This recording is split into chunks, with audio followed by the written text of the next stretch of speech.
I think when history is written, it's going to be seen, it's going to be observed that a big part of the Biden years um, were overshadowed by the shadow of Donald Trump. Um, I can't think of a presidency in my lifetime that was so overshadowed by a predecessor, and that's not a good thing for either man, actually. Um, I think let me just get this out of the way first. I'm not convinced that Biden should run again. I think he'll go down as an average president. I think he's done some good things. I think he's had some failures as well. But his age shows. That's the reality. Joe Biden's the oldest president ever, and his age shows. Um, there was a security incident earlier. It seemed to be a car hit one of the vehicles in his entourage. Not quite sure what happened, but the president was obviously no one was injured, but the president was obviously startled by that. Um, but he's 81 years old, and there's times that he looks 81. Um, Trump's only 4 years younger. It's not like Trump is a young man either. But I honestly think it would be better to have two younger candidates. But the reality is, this is the situation. But this video is not about Biden; it's about Trump. He addressed a campaign rally in New Hampshire, Durham, New Hampshire, and it's being compared to rhetoric that came from none other than Adolf Hitler. Now, it sounds almost like a cliche to compare controversial political figures to Hitler, but his comments were basically talking about the crisis on the southern border, the immigration issue there, and he basically said that it poisons the blood of our country, referring to illegal migrants. Now, if Trump was talking tough on immigration, I'd have no problem with that because there is a problem with illegal immigration and it's not fair on those who play by the rules, and it's something that has to be addressed. In the UK, we have issues with that. Needless to say, the small boats crossing the channel and the controversial Rwanda policy. So that's not something that's totally unusual. For years now, there's been a problem on the southern border states like Texas and Arizona and New Mexico that have dealt with these issues. And whilst there are desperate people fleeing very bad situations in Central America, there are criminals among them. I mean, that's true. So my issue is not about talking tough on this issue. It's about that language. And anyone who cannot see why that is dangerous, who cannot see why that is, a problem, they're illiterate with history. Blood poisoning. This is this is Nazi-esque language. That's not hyperbole because it's talking about racial purity, not explicitly, but blood poisoning. Those words are very deliberate, and I believe that Trump knows full well what he's doing. I don't think he's particularly smart, but I think he's smart enough to know what he's doing. Um, he could have said, "We will stop illegal migrants. We will crack down on them. We will enforce the law. We'll use methods to deter them." He could have spoken about all those things, but that is a very, very specific use of language: blood poisoning. Now, anyone who cannot see that being a problem, seriously, I don't know what to say. Um, Chris Christie, to his credit, is one of the few Republicans that's called Trump out. There aren't many decent Republicans left. I would say Chris Christie is one of them. Mitt Romney's another, and there's a few others. I think that too many of the current batch of Republican want to be presidents are basically trying to be mini Trumps. Definitely Ron DeSantis, but the others I'm not overly impressed by at this stage. Um, but I honestly think the Republican Party is a cesspit at the moment. It's not that the Democrats are perfect, and they've got a few cranks on their side as well. Robert Kennedy Jr., some of his statements on vaccines and the situation in Ukraine are very concerning. But I think American politics right now is. I know I can't think of a time in my lifetime when it's been so toxic.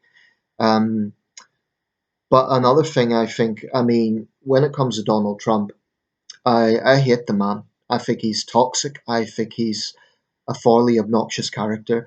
But if it was just like he's not a particularly pleasant personality, okay. Well, Lyndon Johnson could be very crude. He was always coming out with profanities. He famously dictated policy from the White House lavatory. But at least Lyndon Johnson had political experience. At least Lyndon Johnson had the ability to be a statesman. Donald Trump is really in a category of his own. I mean, the only real comparison I could think of among presidents is maybe Andrew Jackson. But all the controversial presidents, and let's face it, every president's been controversial on some level. I'm reading a book about 1983. Reagan could be quite bombastic at times. Bush was very controversial, Bush Jr. Um, Lyndon Johnson, Richard Nixon, deeply controversial.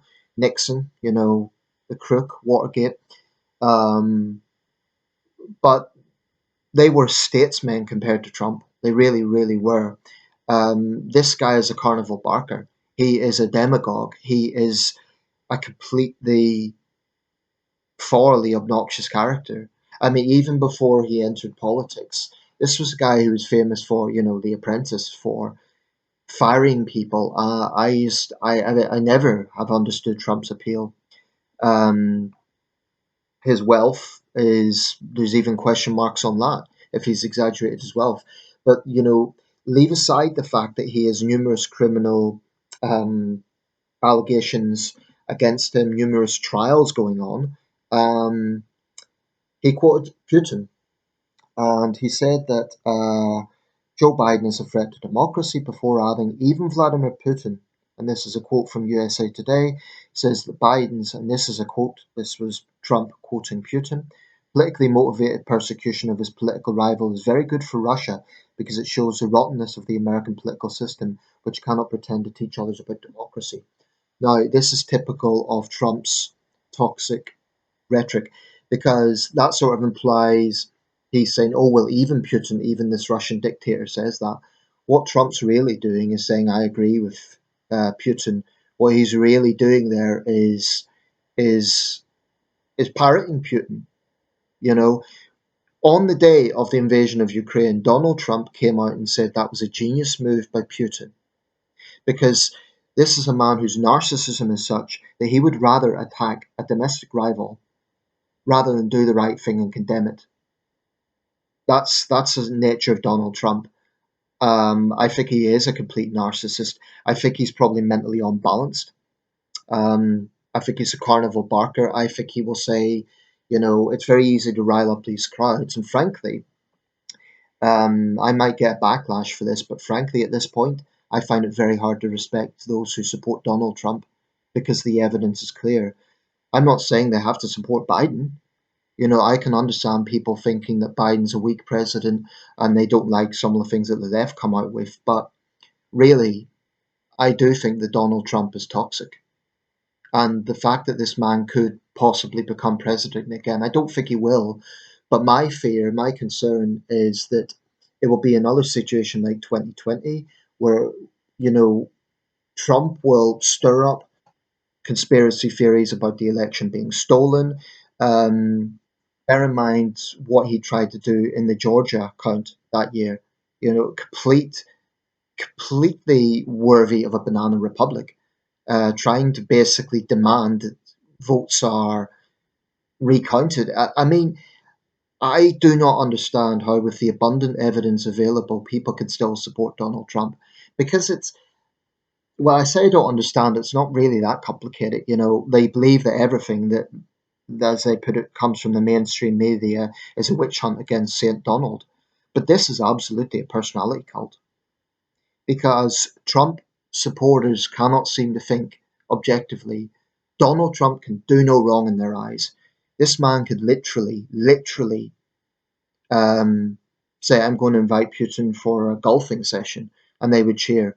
He could literally, I don't know, I think he's thoroughly dangerous.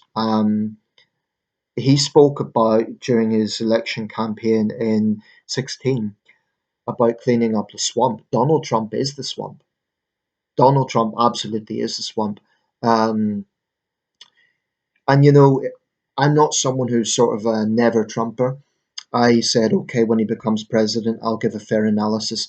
Some things he done deserve some praise. Some of the diplomacy in the Middle East regarding overtures between Israel and its neighbors, although that might well have blown up now. But it's difficult to point to much in terms of his approach to domestic issues, his approach to his ignorance, his former ignorance about world affairs. I mean, this guy is not a statesman. He just isn't. Um, Finally, people could say, "Oh, you're British, you're an outsider."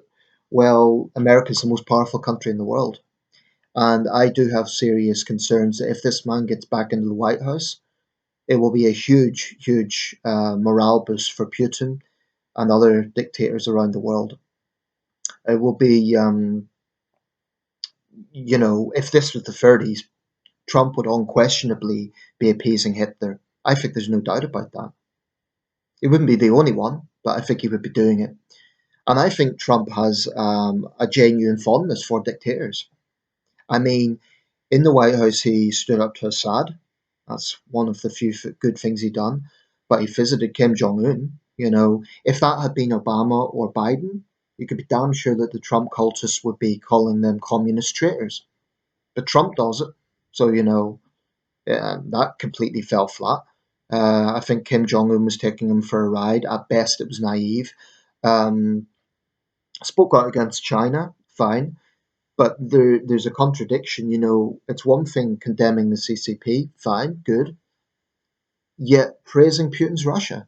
He stood beside the Russian dictator and basically lambasted the American media beside the Russian dictator. That's just whatever Trump thinks of the American media to do that in that context at that time. Um, he's a compulsive liar. Um, I don't know. I don't expect to change any minds with this video. I just want to air my views. But I think Trump is toxic, and I cannot fathom how people could think this guy should get anywhere near the White House. This is not about being tough on immigration.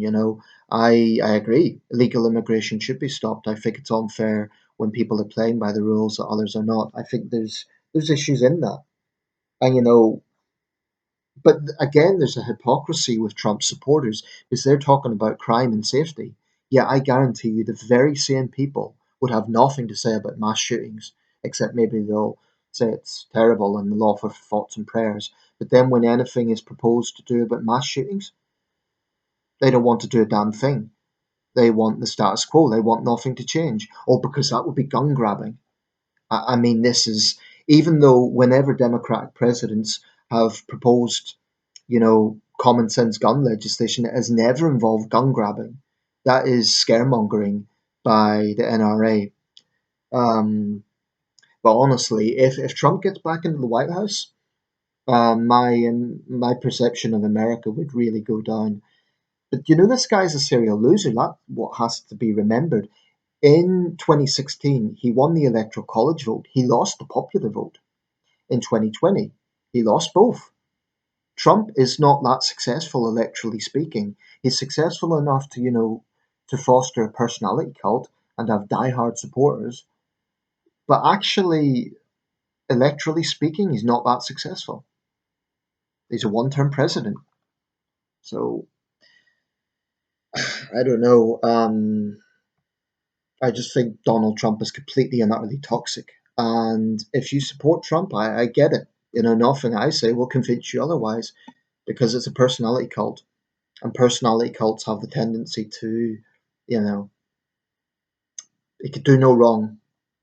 But that's my opinion. And I have to say, there's some British conservatives are shamefully endorsing this cult as well. There's a few people in GB News. Liz Truss didn't explicitly come out and say she supported Trump, but she implied she wanted the Republicans to win for the safety of the West. Well, she was tough on Russia. She should know that if Trump gets back in, he'll be a shameless, cowardly Putin appeaser. Um, and even if, the actual state policy of Donald Trump would be a little bit more hardline and realistic, the very fact that he comes out with these quotes is in itself a problem. Why? Because it emboldens Putin and it damages, the morale of the Ukrainians. I don't think actually, they're very strong people, but imagine the very day that your country's invaded, the American president, the so-called leader of the free world or former leader of the free world, comes out and calls it a genius move. Imagine in 1939 if Franklin Roosevelt had said that about Hitler's invasion of Poland.